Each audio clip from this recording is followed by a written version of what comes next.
Ministerstvo školstva pre vás pripravilo. Tento videonávod je určený pre riaditeľov stredných škôl a ukáže vám, ako zverejniť vývesku pre žiakov a zákonných zástupcov. Po prihlásení do systému prejdite do sekcie Rozhodnutia.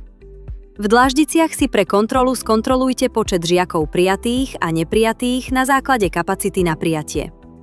Dláždice slúžia na filtráciu. Pod dlaždicami sa nachádzajú jednoduché návody, ktoré rozbalíte kliknutím na plus.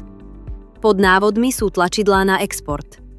Ak vyberiete žiakov jednotlivo alebo zvolíte Vybrať všetky, môžete pre archiváciu alebo kontrolu stiahnuť XLS súbor kliknutím na Exportovať do XLS.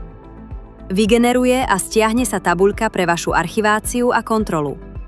Tlačidlo Žiadosť o podporu slúži na rýchle skontaktovanie sa s podporou systému, ak by vám niečo nebolo jasné alebo potrebujete poradiť.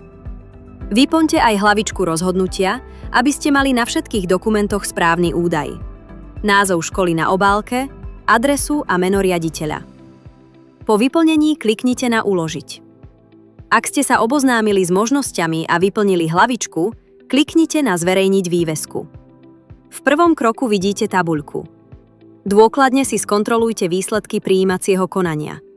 Skontrolujte vývesku a v prípade, že všetky údaje sú v poriadku, pokračujte kliknutím na možnosť Ďalej. Zobrazí sa vám náhľad vývesky v podobe, v akej bude oficiálne zverejnená.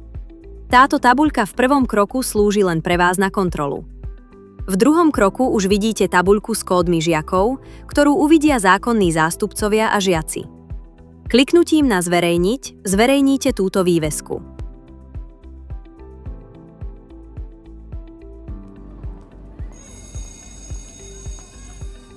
Projekt je realizovaný a financovaný prostredníctvom Plánu obnovy a odolnosti Slovenskej republiky.